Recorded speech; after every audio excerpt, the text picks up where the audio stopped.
1st, 2024. Even though I had said that I would not comment on the ongoing issues regarding the Biafran government or our government in exile, led by Honorable Prime Minister Simon OJUKWU, because I looked at the so-called charges.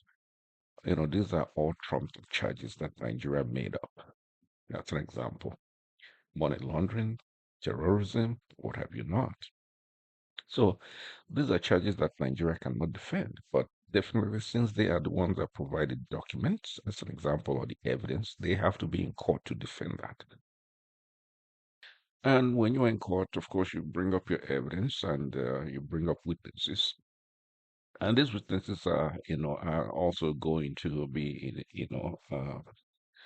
deposed by the defending attorney to find out the truth about, the accusation. But one thing I'll tell our people, Biafrans, is that nobody should worry much. Yes, we are worried because he is one of us. When one of us is injured or in trouble, as an example, we all worry. That is very natural for us to worry. But at the same time, we have to also understand that he had put in place a structure, a government in exile, and government have a hierarchy. Government is well structured, well defined. Everybody have their roles. Departments created, sections created, and everybody is functioning because this is a government. Even though it's a government in exile, it functions as a legitimate government. So we should not panic that this is going to be the end of everything because it's not. In his absence, the government will function. And that is one thing, or what is different between Nnamdi Kanu's era and Simon Ekpa's era. While Nnamdi Kanu led an organization called IPOB, and he was the head of the organization, and the structure of the organization was not actually properly defined, if you look at it. And you have, the US, whatever they called them. But these people that were in position of power, when you look at them, most of them were illiterate. All they do is just, singing and their slogans about IPOB or Nigeria, Nigeria, Nigeria. While these people were in cahoots with a lot of the politicians in Nigeria, whereby they will go online and recite the same thing. Oh, Nigeria is this, Nigeria is that, because that is what they have given them, written for them to recite. So they would do that as a slogan, in order to get money and also in order to curry favor from Nnamdi Kanu, meaning to get close to him. And that is why a lot of people got into, leadership position. But IPOB was not structured like a government in exile. It wasn't. IPOB have a leader, and that was it. You know, the leader was charismatic. The leader, I mean, was somebody that, when he spoke, all of us listened to him. He was well educated. He was well informed, and he was an orator.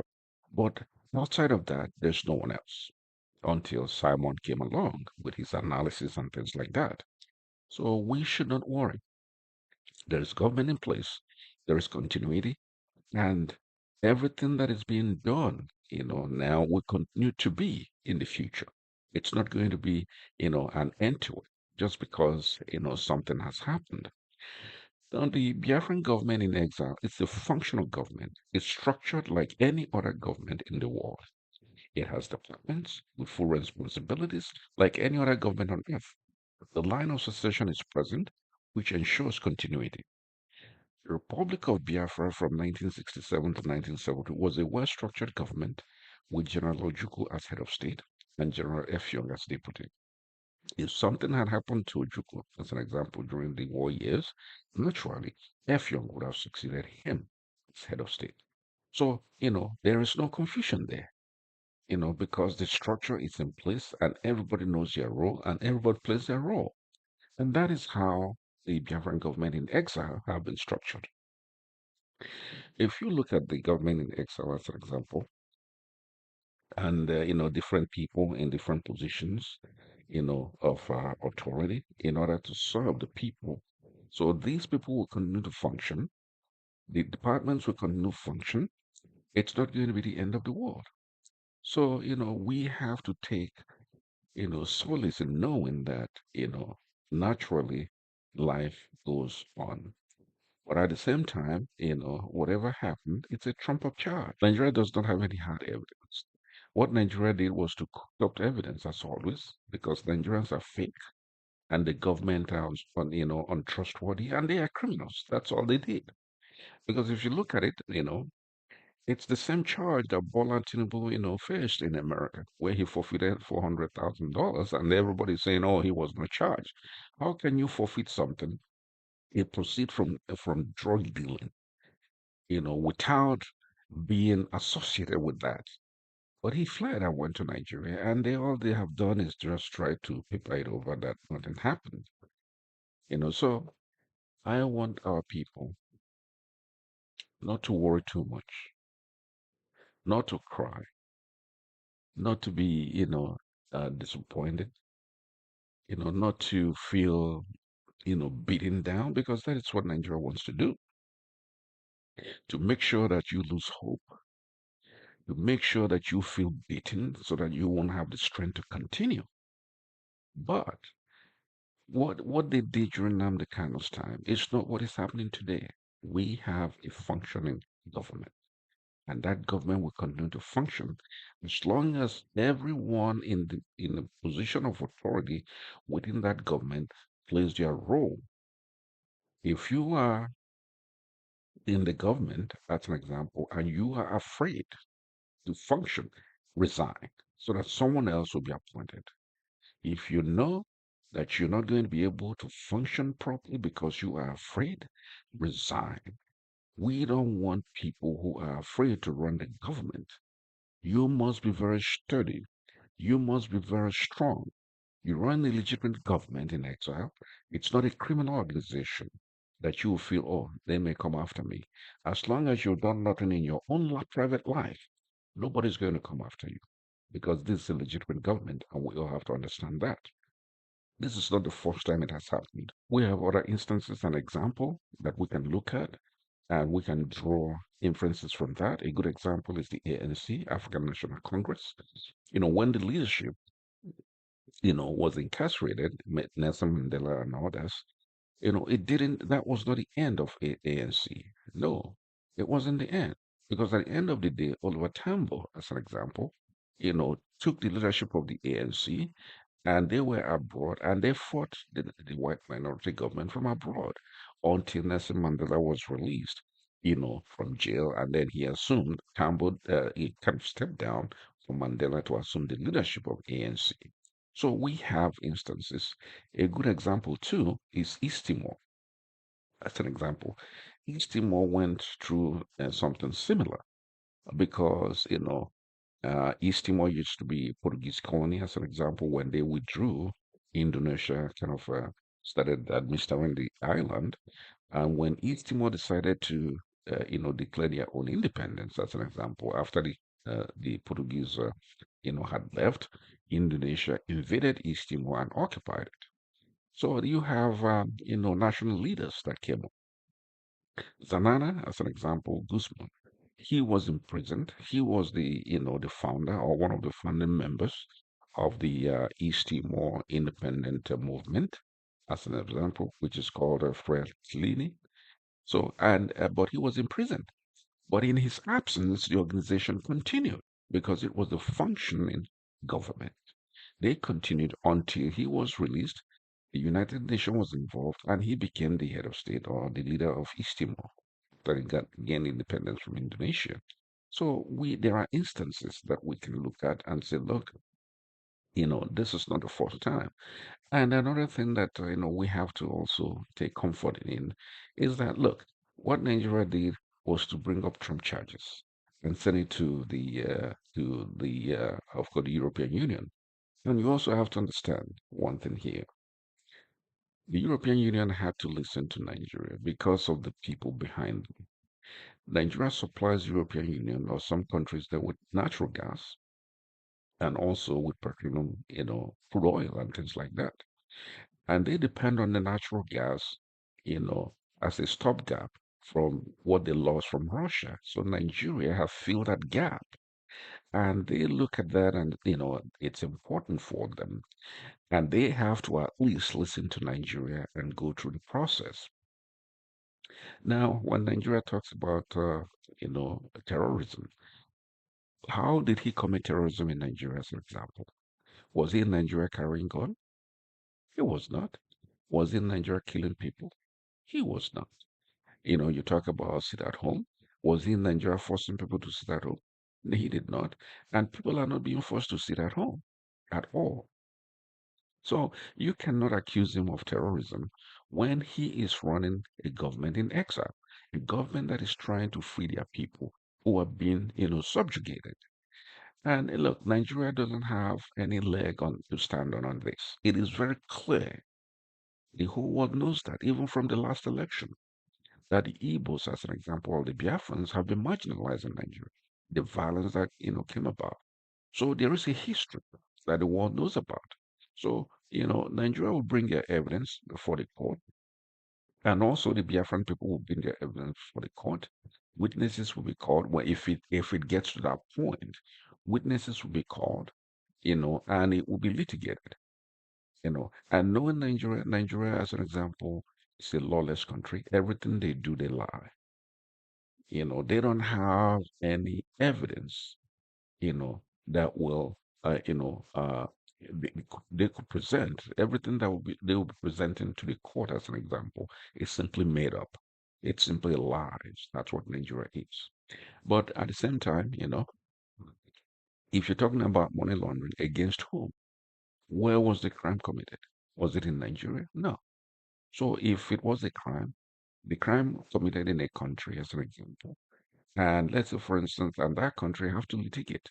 Nigeria may provide evidence. Oh, this happened, this happened. But look at it this way. You see, Finland is not like Kenya. Kenya, that is corrupt. And, pretty much also when you look at it, no difference from Nigeria. That some people walked into your country, picked up, somebody that was supposed to be protected by your country, you know, kept him incommunicado for 8 days, suffered him, and then a plane came into the country and you gave the plane permission to land, and the plane picked up this passenger from your airport, and you saw the passenger was not put like in a box or in a coffin or whatever, and this was not a diplomatic aircraft. That's like, so in order for that to happen, the host government have to know what was happening. The host government have to play a role in what was happening. And that was what happened with Nnamdi Kanu. The Nigerian government, the Kenyan government, all of them played a role, and also including the British government. The three governments played a role in what happened, to Nnamdi Kanu. Now, that of our Prime Minister Simon is different. It's not the same. What Nigeria would love most is to have him sent to Nigeria to face those charges. But he is a citizen of Finland. He's not a citizen of Nigeria. And the evidences and the charges were brought to the European court, as an example, the European Union, not Nigerian court. So it has to be litigated there and not in Nigeria. And evidences have to be provided. Witnesses have to come. They will be questioning and counter questioning and things like that. So Nigeria does not have a leg to stand on this one. At the end of the day, they're going to know that Nigeria, made up and faked everything. And that is going to put Nigeria in a limelight, but in a positive way, but in a very negative way. And there are a lot of, as an attorney, if you're an attorney, as an example, a defense attorney, there are a lot of questions, witnesses that you, even from Nigeria itself, you call those witnesses. You know, some of these, even the Mayeti Alali, they can be called as a hostile witness or as a witness, by the, defending attorney if they want to. Buhari himself can be called as a witness, if they want to. All these people can be subpoenaed to come and give evidence. So when you're accusing somebody of terrorism, he is not in the country, and you have all these people participating in terrorism, including the Nigerian military. Even Musa himself, the CDS or whatever they call him, can be subpoenaed also, you know, to answer questions. So this is an open season. And Nigeria, as an example, they thought they're smart by bringing false charges.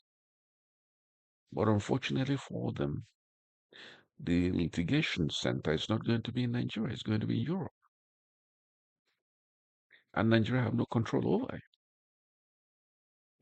So our people must take comfort in knowing that the government will function. It is not the end of the road.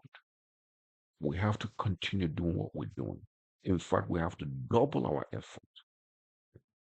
Unlike, Nnamdi Kanu, when he got rendition or when he got rendition from Kenya, the organization that he formed and led fell apart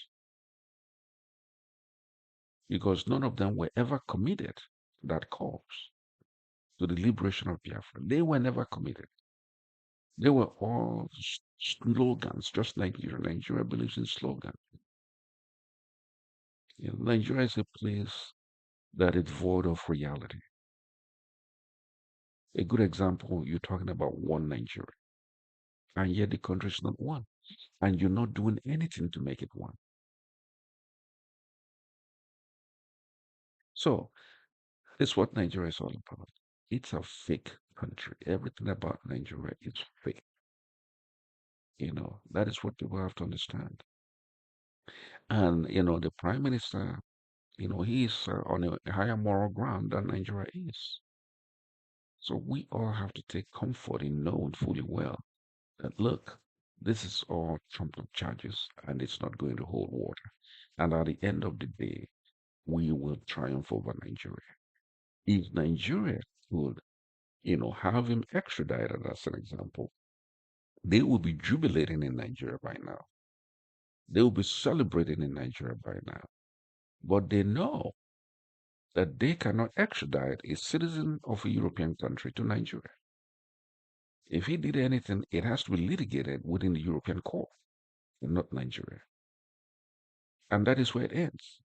So Nigeria cannot touch him. And secondly, the reason for Nigeria for bringing all these charges is simply to do what? To stop the December redeclaration for the restoration of the sovereign state of Biafra. That's that's all. But as long as you have a functioning government, the activities of the government scheduled have to continue. It's not going to stop. So what Nigeria thought was if something like this happened, everybody would scamper away, run away, and start hiding. But it has not happened. The government have come out, and the government have reassured the Biafran people that the Helsinki, declaration that was done last year will be followed up as promised this year, December 2nd. There is no going back. So Nigeria have failed in that regard. Nigeria have failed in their primary mission because the primary mission is to stop that conference from taking place. Nigeria cannot force Finland to stop that conference from taking place because one, what was the charges that Nigeria brought? They didn't bring charges, oh, he's going to declare Biafra, want to stop it. No, what they did was to bring in false charges. They may go around and say, oh, you got to stop that declaration. They don't have the right, even in Europe, to stop that declaration, to stop that conference from taking place. Because this will be the gathering of law abiding people, not criminals, not terrorists. So there is nothing Nigeria can do about that. Biafrans have to take comfort in knowing that our prime minister was smart enough to set up this government in exile and the de facto government in the homeland with all departments functioning properly. So in his absence, the government will continue to run. And that is what government is all about. So this is the first test for Biafrans. When your leader is not available, the current leader, because one, he was elected, even though it was an in-house election, he was elected. If the elected leader is not there, naturally, the next in line would take hold of the reign of power and continue until an election is held. And that is the process that the government in the exile is following, which is the democratic process. As long as every member of that government continue to play their role and that they are not like saboteurs that would try to bring confusion, the government would function properly. And we wouldn't even know the difference. Nothing will be different from a week ago from today or to today because the presence of the government is there. The services that the government provides to Biafrans is continues, and all functioning departments are functioning, and everybody is represented. And the conference that is coming up, it's not cancelled. So we have won, and Nigeria have failed. Now, I have to also say something here. I may be disappointed with our people, particularly Igbo people. I am an Igbo person. I'm from the West Bank, the west of, west of the Niger River. I am from Ibuzo, as a matter of fact, or Igbo Binuzo. Okay, as a matter of fact. Most people may not know. Ibuzo was founded by Umeje, and Ibuzo, it's kind of a combination of Nuri and Isu, and it was called Igbo Binuzo. That's what they used to be called. Then the white man called it Ibusa, and then Ibuzo. But so we know where we came from, and also Ibuzo is divided into Ibuzo Ebili, 10 bigger villages. One of them is Umweke, which I'm from. Umweke was the Ada of Umeje, but the husband, believe it or not, was from Obosi. So people don't know their history. I wish our people, would go back and study their history, their beginning, their origin. They will understand that all Igbo speaking people, regardless of the dialect, we are all the same. We are all the same. Or OJUKWU Sinri, as an example, and so on and so forth. So I am a proud Igbo person. I will never deny that. My name is an Igbo name. Regardless of where I go, when I say my name, they'll say, "Oh yeah, yeah, yeah, you're an Igbo person." I'm not going to say, "No, no, no, I'm not Igbo," because that's what that name, the name is derived from the Igbo language. And if I have to tell people the meaning of my name, it is the interpretation of, my, traditional knowledge of that name that I will, simply translate into English. So I want our people to understand that we are all one. If something happens to one, it happens to all. Having said that, also, I also want our people to understand that we have a lot of mixed blood in our mix. And a lot of this mixed blood are the ones causing confusion within the Igbo race. And also a lot of our people were, born outside Igbo land. They're not conversant with the culture and the tradition, and that creates a lot of problems too. Igbos are travelers. That means we travel out. Some of us marry where we, whatever area we find ourselves. We marry to the local girl, the local women. We have children. We teach our children our culture and so on and so forth. But some of our children also identify with their maternal, side. And that is what is happening in Igbo land today. Those people that are identifying with their maternal side against their own people. There are lots of them. And we have those people that are into money. Because I don't see the reason why an Igbo person should be against the emergence of Biafra. You look at Nigeria, what is happening to the Igbo people, the pain, the suffering, the subjugation, the deprivation, and yet you are against your own people, then you are not an Igbo person. You are simply Igbo by name. You answer an Igbo name, but the Igbo blood is not running in you. So you can castigate your people. You can talk and look down on your people because they are not your people. Because you do not identify with them as your people. So when I see people on social media run their mouth against a race, against an ethnic group, millions of people, as if you're talking about a friend of yours or ex-friend of yours. You're talking about millions of people now, an ethnic group.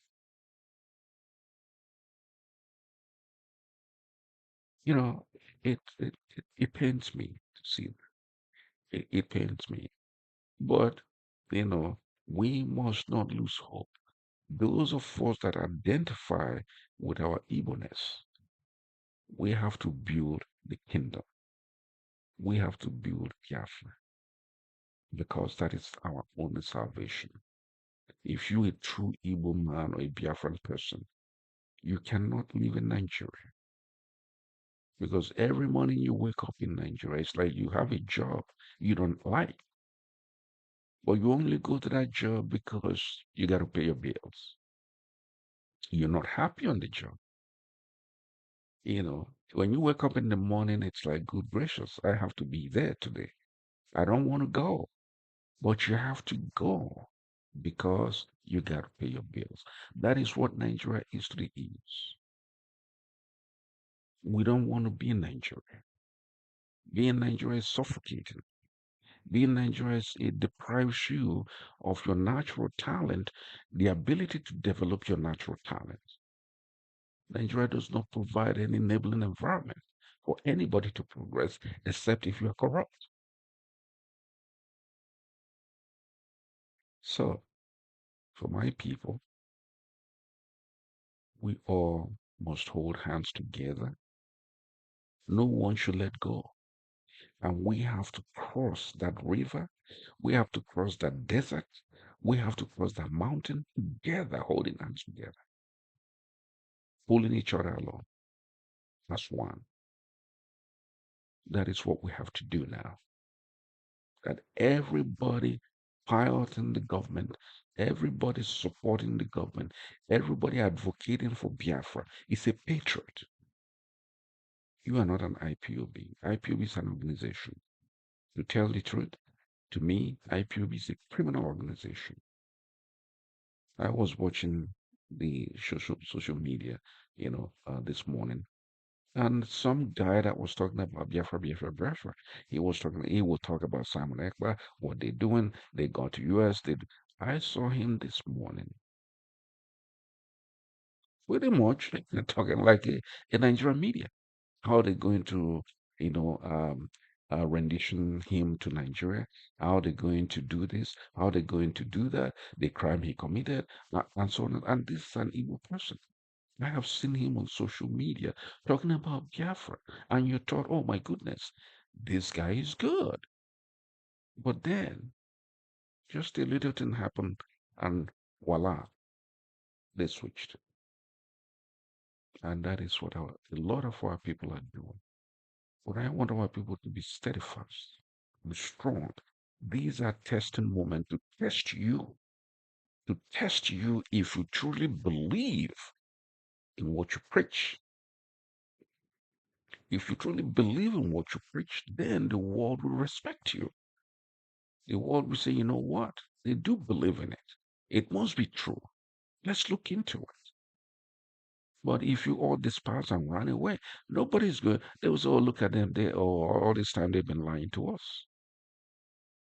So, my people, I want you all to be strong, hold hands together, don't let go. Because when you let go, you have a gap between you and your brethren. And that is where the enemy comes in. We must not allow the enemies to come in. This is our country, Biafra. This is our religion. This is our life. It is our future. And we must not give up.